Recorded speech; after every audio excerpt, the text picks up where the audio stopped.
Okay, if I can get your attention real quick, we'd like to get started on the next panel. The next panel is on finance as well, but before I hand it over to Peter, who's going to moderate the second panel as well, there is some hot off the press news that was that's just been announced, and some of you may have seen it. It's on the registration table. And the news relates to PV, which is a good thing. So I wanted to definitely share that with you. And Governor Cuomo has actually just announced a $107 million program related to the New York Sun Initiative for large power installations in New York. This is brand new; it just came out today. As part of this program, which will be administered by NYSERDA, it will seek proposals for large, over 50 kilowatt PV systems that will be installed at businesses, factories, municipal buildings, and other larger commercial and industrial customers. There's actually a website also, new york-sun.newyork.gov, where you can go to get additional information. So this is, again, hot on the press and good news again for New York State, right? Good timing for the conference, too. So.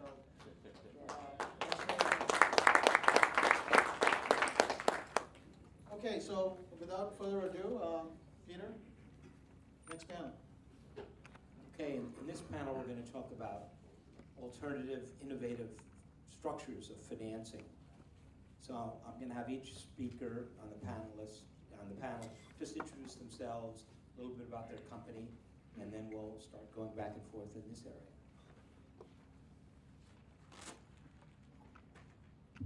Hi, I'm Laura Stern. I'm the president and co-founder of Nautilus Solar Energy. We are an independent power producer, focuses exclusively on solar. We develop, finance, build, own, and operate solar distributed generation assets. We own and operate over 85 megawatts of projects right now, solar projects including utility scale. And we are active in 5 states and Canada, the Northeast, Florida, California, and Ontario, Canada. And we are majority owned by SunShot Energy Group. Hello, my name is Evan Doobie. I'm the Director of Government Affairs for Sunrun. We are a third-party residential solar service company, currently operating in 10 states across the country, including New York. And we currently have more than 22,000 residential solar installations in those states. We are currently investing up to $1.5 million a day in residential solar installations. And at present, we have more than $145 million in venture backing, as well as well over $1.2 billion in project finance. Good afternoon, I'm Mike Swider. I'm with the New York Independent System Operator. For those of you who are not familiar with what we do, we have 3 primary functions, the first being the reliable operation of the power grid. So we're balancing supply and demand in real time. We're also making sure we have the proper voltages, proper frequencies, managing real reactive power demand on the system. Now we also administer our open and competitive market. So we have an open market here in New York, which means there aren't incumbents per se in the generation space. You can enter into our market. We run a competitive market, which means that we dispatch customers based on competitive prices, competitive offers, and dispatch the system in a way for least cost. And our third main function is planning. So we're the ones who put together the 10-year system plan. We also have shorter run plans. We work with the state, we work with the transmission owners in the state, and our market participants to put together these plans to get an idea about where resources are going to be needed in the future, so we can continue to have confidence we're going to have a reliable system in the future. In the area of solar, again, as the independent system operator, we're more of an administrator. We have been doing several things the last several years to try to improve the integration of variable resources like solar, wind, and others. Just this year alone, We've modified our tariffs to eliminate under-generation payments on solar energy suppliers so that you're going to get paid for what you produce. It recognizes that solar power is not controllable. Some other things we've done over the last several years, we've implemented really a first of its kind in this country, a wind forecasting system with AWS, who was here on the panel earlier, as a way to increase the amount of wind energy we can manage on the grid.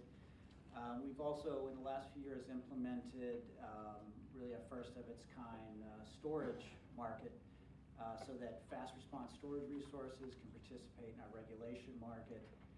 And that is also going to help us manage variable resources. This year, we're also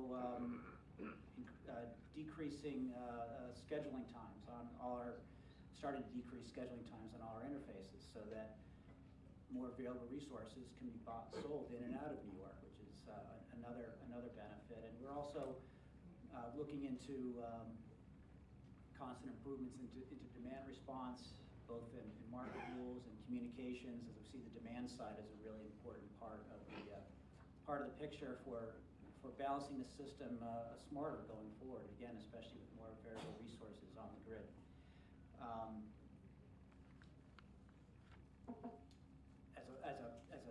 From a policy perspective for the New York ISO, we don't have a perspective or a position on what types of financing vehicles should or shouldn't be used in New York. I would say our only perspective is on ensuring that whatever ways are used in New York to finance solar and other resources in the state, that it ultimately be tied back in some way or be connected to prices, wholesale prices, even retail prices, and maybe we can talk about that in the panel some more. Because to run an efficient system, you need customers, you need generators to be responsive to what's going on in the system. The prices indicate where power is needed, and that's very important for reliability. So I'm looking forward to being on the panel. Prior to coming to New York ISO, I've worked in power supply for a utility. I've worked for a competitive energy supplier. I've worked for a government agency as an economist. So I'll hopefully be able to bring multiple perspectives to this discussion. Thank you. Thank you. Hi, I'm Vikram Agarwal. I'm with Energy Sage. Energy Sage is an online platform to help educate and inform consumers about different clean energy systems, including solar photovoltaic, solar thermal, geothermal, etc. Our goal is to help consumers understand, both residential and commercial property owners understand how these technologies work, basically the applications, the suitability, and the economics of these systems. And then once we have convinced them that they should go with one of these systems, we'll help connect them to the right installers, to the right financing partners. And I will be happy to talk about, we also do consulting. We work with consumers, and I'll be happy to talk about what consumers are thinking about different financing options, how they look at it, how they evaluate it, what their questions are. Thank you. Okay, before we go any further, I found a slide here that I thought might be interesting because it really breaks it down between our discussion this morning of 650 versus 240. So if you look at that, the difference is pretty much all soft costs. So stating 650 and 240 is one thing. Seeing it like that really kind of shows it.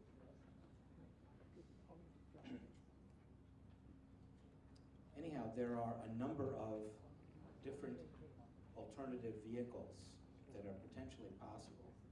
We talked about this morning, simpler PPAs, also PACE financing. Some of you may be familiar with that.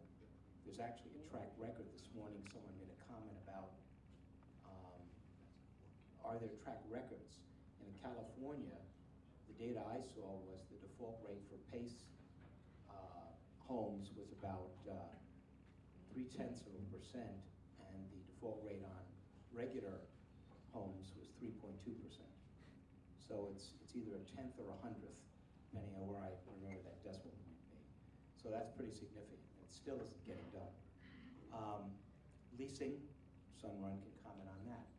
So why don't we start out with commenting on some of these various mechanisms and which ones you guys think are the most promising and most likely.